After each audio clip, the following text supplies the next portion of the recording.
लड़के ने एक पालतू कुत्ते को बिस्किट खिलाया, वो लड़का उस पालतू कुत्ते के मालिक के घर में घुसा, कुत्ता ना भौंका ना चिल्लाया।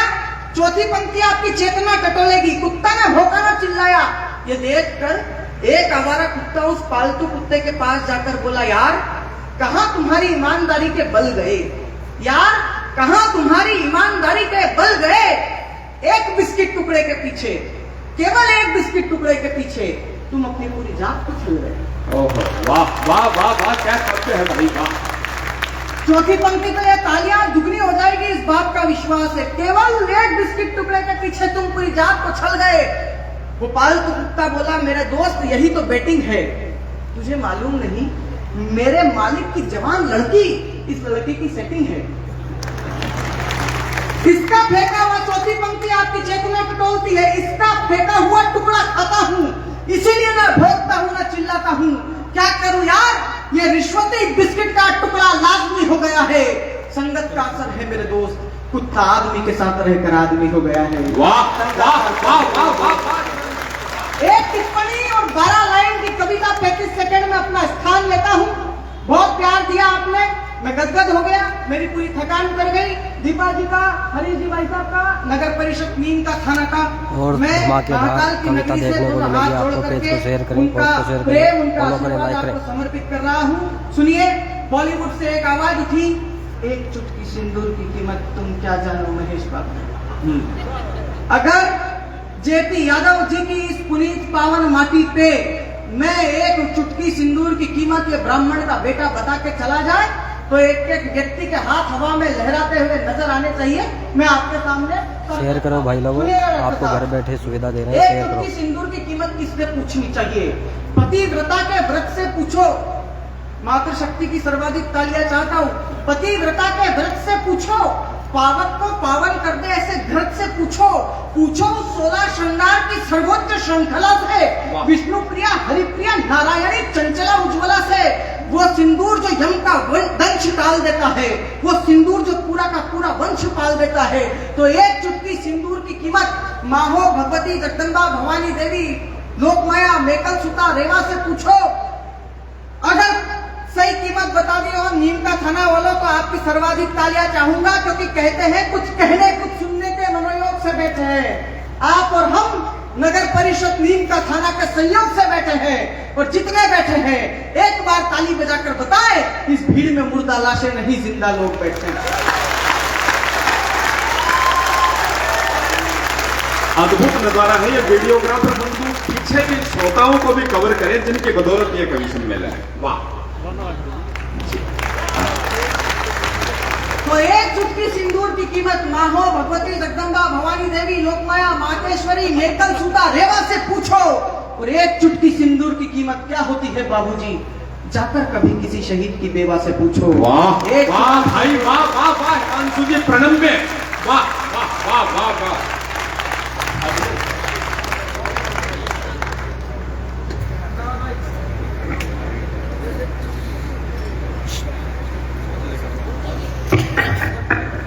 ये थे भाई हिमांशु बवंडर। कवि सम्मेलनों में शुभारंभ करते हुए देश दुनिया के लाफ्टर चैलेंज शो पर जाकर कविता का, हंसी का लोहा जिन्होंने मनवाया, बहुत अगर आनंद उन्होंने दिया हो। अपना मखौल उड़ाते हुए पुरुषों का मखौल उड़ाया, अपना मखौल उड़ाया और आनंद आप तक बरसाया। हमारे कुनबे की बड़ी शायरा अंजुम रहबर जी कहती हैं कि अपने चेहरे को आईना बनाया। चौथी पंक्ति आपके दिल तक सब जाए तो पूरे नीम का थाना के आकाश पर तालियां उन तक पहुंचे। कहा है कि अपने चेहरे को आईना बनाया हमने, आपको हंसता हुआ चेहरा दिखाने के लिए। और इतना आसान नहीं है खुद का तमाशा बनाना, कलेजा चाहिए दुनिया को हंसाने के लिए। ये काम भाई हिमांशु जी ने बखूबी किया। समय की अपनी सीमाएं हैं। और आदरणीय संपत सरल जी अंतर्राष्ट्रीय स्तर पर जिन्होंने व्यंग्य की पहचान बनाई है, मां हिंदी की पहचान और गौरव बढ़ाया है। एक एक पंक्ति संपूर्ण लंबी कविताओं से ज्यादा वजनी जिनकी होती है, जिनकी टिप्पणियां, जिनके व्यंग, जिनकी परिभाषाएं सोशल मीडिया पर विभिन्न चैनलों के माध्यम से, विभिन्न पेजेज के माध्यम से हम दिन रात पढ़ते रहते हैं, ये उनका क्रम नहीं है, पर आप सबका मन है कि वो इस माटी के लाल है और उन्हें हम भरपूर समय से सुने। ये और जैसा बताया गया है सारे अतिथि उन्हें सुनना चाहते हैं, तो बहुत विनम्रता के साथ उनसे निवेदन करते हुए बहुत सारी बातें उनके सम्मान में कही जा सकती है, पर आप और पूरी दुनिया उनके बारे में जानती है। मां हिंदी के शीर्षस्थ 5 कवियों में से एक कवि आज आपके बीच है। एक बार सारा सदन दोनों हाथ उतने ही अपनत्व जे आदरणीय संपत सर।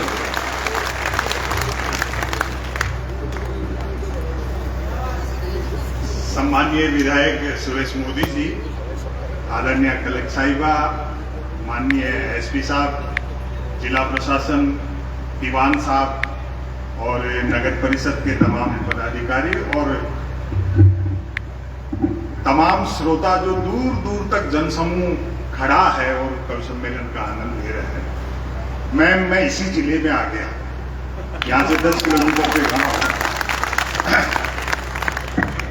तो मैं यहाँ की जनता, चाहे किसी भी राजनीतिक दल के हों, परसों से एक संघर्ष किया और वो संघर्ष रंग लाया। और सुरेश मोदी जी, आपके विधायक रहते मुख्यमंत्री से आपकी नजदीकी का जरूर ये लाभ मिला होगा कि ये जिला बना है, तो मैं आपको नए जिले की बधाई और शुभकामनाएं। इसमें संघर्ष सभी पार्टियों का है, सबने मिलकर के किया और एक नया जिला बना, तो ये निश्चित रूप से एक उपलब्धि है। अब इसको खूबसूरत बनाना है, कलेक्ट्रेट हो चाहे एसपी का ऑफिस हो और आर्ट कल्चर के बड़े centre, medical college, engineering college और शिक्षण संस्थान तमाम आप बनाए। मुझे खुशी है कि हम इस जिले में आ गए। मैं आपको बधाई और शुभकामनाएं देता हूँ। यहाँ के बाजारों में मेरा बचपन गुजरा है, मैं यहाँ कॉलेज में पढ़ा हूँ। वाह और वाह, इसी 4 नंबर स्कूल में मैंने कवि सम्मेलन किया आज के 30-32 साल पहले कैलाश। अरे वाह भाई साहब, वाह वाह वाह। सुबेर सिंह जी, सलीम खां फरीद यहाँ बैठे होंगे, हसामपुर के देश के नामी शायर जी। तो मैं आप लोगों को जो मोहब्बत मेरे प्रति आपने प्रकट की है, सबसे बड़ी बात भाई साहब, पुराने लोगों ने तो इसलिए तालियां बजाई कि आप यही कॉलेज में पढ़े हैं। नए बच्चे जो उस जमाने में नहीं थे, उन्होंने इसलिए तालियां बजाई कि एक कवि कॉलेज में पढ़ा हुआ क्या यार। वो तो बताने की जरूरत नहीं थी, मेरे बोलने से समझ जाए। भव्य मंच क्या सुंदर बनाया आपने, और कवि भी ऐसे चुन चुन करके बुलाए हैं कि जिनकी एक एक बात पर आप बहुत आनंद ले रहे हैं। आजकल ऐसे कवि सम्मेलन भी नहीं होते। मैं तो पिछले दिनों एक कवि सम्मेलन में फंसा। सरस्वती वंदना क्या बढ़िया की कविता तिवारी ने। पहले एक कवित्री ने सरस्वती वंदना की और इतना बेसुरा गा रही थी, और वंदना के बोल थे, मां मुझे स्वर का ज्ञान दे। मैंने कहा भाई वंदना अपनी जगह है, मांग वाजिब है।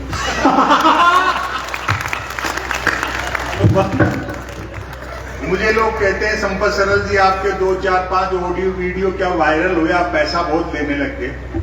मैंने कहा जी बात आपकी ठीक है, लेकिन आने जाने का किराया और साथ के कवियों को सुनने का मेहनताना घटा दो तो बचता ही क्या है।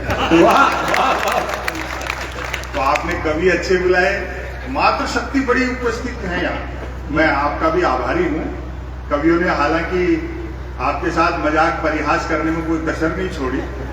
अभी महिला आरक्षण आ गया, बिल आ गया, तो आपकी शक्तियां और बढ़ जाएंगी। मैं स्त्री शक्ति का पक्षधर हूँ, और सौभाग्य की बात है कि आपका जिला बना है, पहली कलेक्टर महिला है, इससे अच्छी बात है। तो महिलाओं के लिए काम करिए।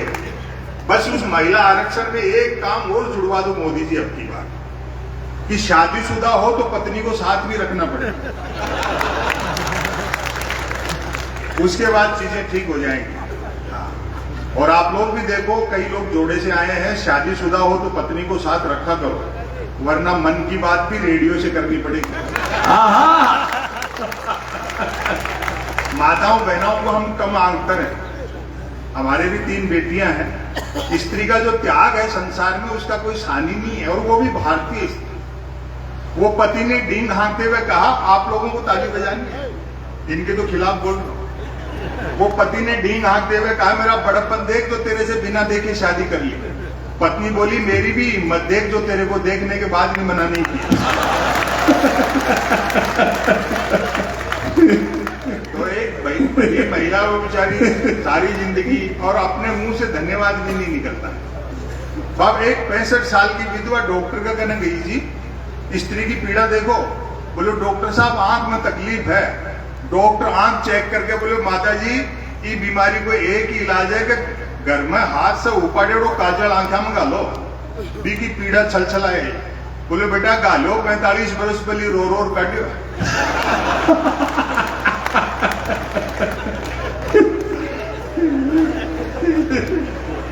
तो बातों जो भूलते हुए जाने कविया की बात में मत आजो थे, बहुत बढ़िया कहा तो सुन पा के लिया यार। आप में मजाक सुन रहे हो, अति आदमी की करता तो अब तक कोई खड़े हो जाता।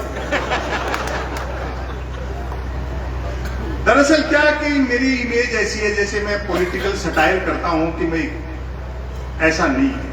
आज एक सज्जन पूछ रहे थे, बोले 2023 के विधानसभा राजस्थान चुनाव में क्या नतीजे निकलेंगे। मैंने कहा भाई वसुंधरा जी से पूछो।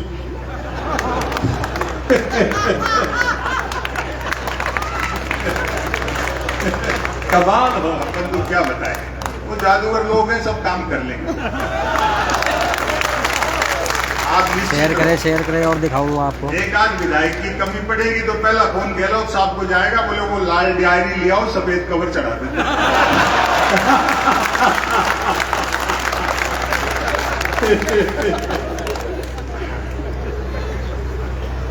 मीडिया के बंधु भी यहाँ हैं। एक तो मेरी इमेज ऐसी बना दी जैसे मैं मोदी जी का विरोधी हूं। ऐसा नहीं है, 2014 के पहले उन सरकारों से हमने सवाल किए, इसीलिए तो वो गए। दरअसल क्या है, कला का काम ही प्रतिपक्ष है, प्रतिरोध है। और ऐसे अंधेरे समय में जब सुबह ही आधा दर्जन पत्रकार धर लिए गए, यही एक ऐसी संस्था है जो उसे अंधेरे वक्त में भी थोड़ी टिमटी मारे। अभी तक आपने फॉलो नहीं किया पेज को, तो पेज को फॉलो करें। अभी हर खबर ताजा होगी आपको प्राप्त। विसंगतियों पर व्यंग करना। लोग मुझसे शिकायत करते हैं कि साहब आप एक तरफा क्यों बोलते हो, बैलेंस किया करो। मैंने कहा जी बैलेंस करने के लिए तो एक तरफा बोलते हैं। वाह वाह वाह वाह वाह वाह वाह।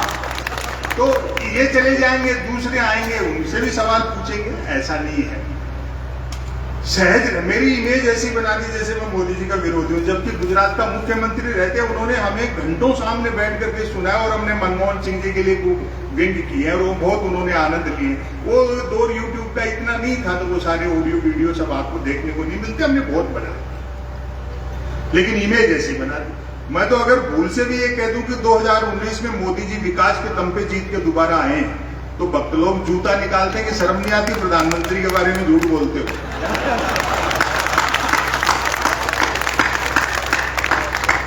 लेकिन मैं क्या सहज रहता हूं। मुझे लोग कहते हैं कि साहब आपको गाली गलौज या कोई धमकी या ऐसा कुछ, मैंने कहा मेरे साथ नहीं होता। ये समस्या सोशल मीडिया की है। सोशल मीडिया पे ये सब होता है तो मैं होमवर्क लेता नहीं, आप भी सहज रहे। 2019 में जब चुनाव परिणाम आना शुरू हुए तो गुजरात से मेरे पास एक फोन आया, बोले और सुनाओ क्या हालचाल है। मतलब बढ़त मिल रही है, तुम तो बड़े व्यंग करते हो, लेकिन मैं सहज रहता हूं। बोले और सुनाओ क्या हालचाल है। मैंने कहा हालचाल ठीक है और सुनाने का पैसा लेते हैं। हाँ वाह। फिर उसने मुझे छेड़ा, बोले फिर जीत रहे मोदी जी। मैं कहा अच्छा, हमको भी नया नहीं लिखना पड़ेगा। अभी एक इनकम टैक्स के अधिकारी ने मुझसे मजाक की, बोले इतना तीखा मत बोला करो वरना किसी दिन छापा वापा वाले भिजवा देंगे। मैंने कहा साहब एक हिंदी के लेखक के घर में लाइब्रेरी में गबन के नाम पर प्रेमचंद के गबन उपन्यास के अलावा क्या मिले। और अगली जो बात की उसका आनंद लो। मैंने कहा फिर भी ऊपर के दबाव में जबरदस्ती फंसाओगे तो हम भी बीजेपी ज्वाइन कर लेंगे। वाह क्या व्यंग्य भाई साहब, कमाल कमाल कमाल।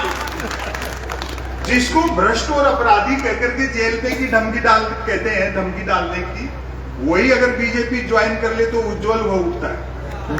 शायद यही प्रधानमंत्री की उज्ज्वला योजना। इसलिए राजनीति आएगी जाएंगी, मोहब्बत रहनी चाहिए, सर्वधर्म संभाव रहना चाहिए। जब जंगल में आग लगती है तो न तो वो बरगद बचते हैं जो हवा को आंधी में बदलते हैं, और न वो बांस बच पाते हैं जो आपसी रगड़ से चिंगारी पैदा करते हैं। प्रशासन यहाँ बैठा है, पत्रकार लोग यहाँ बैठे हैं। दरअसल मीडिया की गलती नहीं है, मीडिया हाउस जो चलाते वो करते हैं सारा खेल। रीजनल पत्रकारिता तो वैसे भी बहुत मजबूत है, ये काम करना चाहते हैं, लेकिन कैमरे कंधे पे टांग दिए, कलम जेब में लगा दी, हाथ पीछे बांध दिए, तो ये क्या क्रांति कर ले। वाह वाह वाह भाई साहब, वाह वाह वाह। अब तो आप देखो, लोग कह रहे हैं कि साहब तानाशाही है। मैंने कहा ऐसा नहीं, तानाशाही नहीं है, मनोरंजक तानाशाही है। मोदी जी जिस डंडे से पीटते उसके घुंघरू भी बांध रखे। कमाल के तो पीटने वाला तय नहीं कर पाए तो भागना है, नाचना है। कमाल है, कमाल। अगर वो तो नहीं करते तो अपन घुटघुटा जाते हैं। वो बीच बीच में मनोरंजन भी करते रहते हैं। वो दौर याद करो, अब तो अखबार में कार्टून भी नहीं छपते तीखे वाले। पहली बात तो छपते ही नहीं है, या तीखे वाले यहाँ का मुझे पता नहीं। वहां तो अब अखबार 3 चीजों के लिए पढ़े जा रहे हैं: बिजली कटौती, उठावना और राशिफल। और रोज नहीं निकलते। एक दिन तो अखबार के दफ्तर से 2 लोग आगे बोले, संपत सरल जी नया अखबार लॉन्च कर रहे हैं, आप भी ग्राहक बन जाओ। क्योंकि अखबारों का कोई पाठक तो बनता नहीं, ग्राहक ही बनते। 1 रुपए में 16 पेज। और जो मैंने जवाब दिया, मैंने कहा भैया रुपए चाहे की जगह 2 ले जाए, लेकिन 16 पेज खाली दे जाएगा। वाह वाह वाह भाई साहब, वाह। फिर मैंने रिसर्च की कि इतने अखबार बिकते कैसे हैं। तो अचानक एक दिन अखबार के दफ्तर से फोन आया, बोले संपत सरल जी आज आपका नाम हमारे अखबार में छपा। मैं बड़ा खुश हुआ जी, आपका अखबार कहाँ मिलता है? बोले हमारा अखबार कोई होकर नहीं बांटता है, जिस किसी का नाम छप जाता है दिन भर वही खरीद कर बांटता है। आप मीडिया की हालत देखिए, एक आदमी कदम ताल करता है तो मीडिया उसको मार्च पास्ट बताता है। वाह वाह भाई साहब, क्या जिस मीडिया को जनता के लिए मोमबत्ती होना था, वो सत्ता के लिए अगरबत्ती हो गई। वाह। प्राइम टाइम पे बहस देखते हो टेलीविजन पे?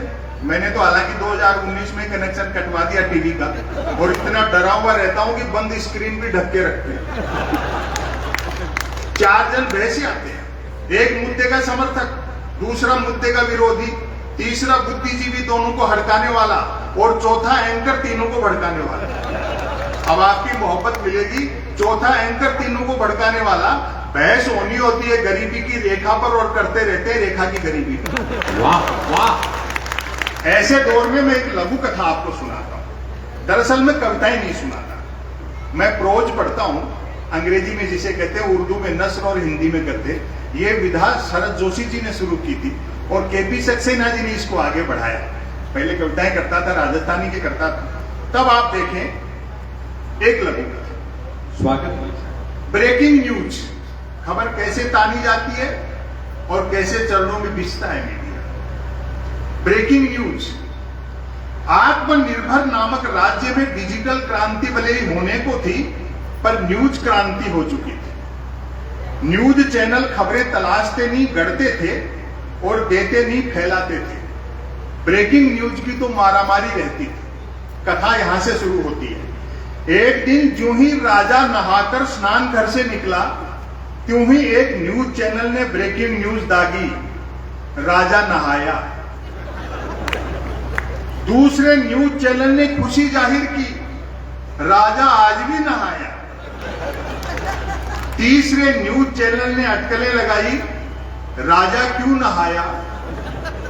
चौथे न्यूज चैनल ने नई जानकारी दी, राजा पहली बार नहाया। 5वें न्यूज चैनल ने आत्मनिर्भरता की पुष्टि की, राजा खुद नहाया। और अब की बार आपकी तालियां उठेंगी, 6ठे न्यूज चैनल ने रहस्योद्घाटन किया, राजा पानी से नहाया। ओहो। 7वें न्यूज चैनल ने ब्रेकिंग न्यूज में गर्मी भरी, राजा गर्म पानी से नहाया। 8वें न्यूज चैनल ने स्थिति और साफ की, राजा साफ पानी से नहाया।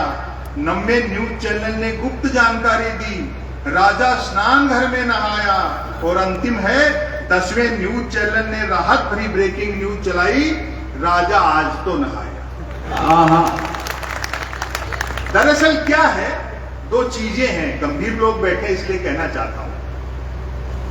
बाजार और बाजारवाद। हम मंडी में बैठे, बाजार हर युग की जरूरत था, लेकिन दोनों में अंतर यह है, बाजार का मतलब है जरूरत के हिसाब से चीजें बनाना, और बाजारवाद का मतलब है चीजें बना करके जरूरत पैदा करना। बहुत बढ़िया बात, बहुत। वैक्सीन बना ली, महामारी फैलाओ। हथियार बना लिए, युद्ध शुरू करो। चीजें बना करके जरूरत पैदा करते हैं। इस बात को महात्मा गांधी जानते हैं, इसलिए उन्होंने आजादी के आंदोलन में चरखे काटने वाली बात की। हो सकता है चरखे से उतना कपड़ा न बनाओ जितना मशीन से बनता है, लेकिन चरखे ने उम्मीद काटी। वाह वाह वाह वाह वाह वाह। उसी से चीजें बदलती हैं। दुनिया चीजों से नहीं, विचार से बदलती है। चरखे ने एक विचार दिया। बड़ी धर्म की बातें होती हैं, इंडिया भारत तमाम तरह के विवाद होते हैं, सनातन ये वो, इन मुद्दों में आप मत फंसो। भूख पेट रोटी की बात करो, अच्छी शिक्षा, अच्छा स्वास्थ्य, सड़कें, पानी, बिजली, मूल मुद्दों की बात होनी चाहिए। उनसे भटकाने के लिए सारे काम। एक कैसेट बज रहा है, डीजल पेट्रोल हमारे हाथ में नहीं है, रुपया अंतर्राष्ट्रीय कारणों से गिर गया, महंगाई भ्रष्टाचार के लिए कांग्रेस जिम्मेदार है, बाकी सारी समस्याएं नेहरू छोड़ गए, फिर भी कोई दिक्कत हो तो पाकिस्तान चले जाओ। अब इन बातों का कोई जवाब नहीं होता है, वो आपको होमवर्क दिया जा रहा है। ऐसे दौर में आप सब लोग बैठ करके सुन रहे हैं, ग्लोबलाइजेशन है। आप क्या खाएंगे, क्या पहनेंगे, ये तो छोड़िए, आप क्या सोचेंगे, क्या पढ़ेंगे, ये तक कहीं और से तय हो रहा है। प्रेमचंद की एक कहानी ईदगाह, वो पाठ्यक्रम से इसलिए हटा दी गई कि गांव में अगर मेले लगेंगे और हामिद दादी के लिए चिमटा मेले से खरीदेगा तो मल्टीनेशनल कंपनियों के ब्रांडेड चिमटे ऑनलाइन कैसे बिकेंगे। वाह वाह वाह वाह वाह वाह भाई साहब वाह। ये हमारी चिंताएं हैं। महाभारत और रामायण, ये रामलीला मैदान में कवि सम्मेलन है, दो महान ग्रंथ हमारे, उनसे क्या शिक्षा मिलती है। राम कथा से तो यह शिक्षा मिलती है कि सोने का हिरण नहीं होता, और महाभारत से यह सीखना चाहिए कि बहुमत की ताकत का दुरुपयोग करो तो क्या नतीजे निकलते हैं। वाह वाह।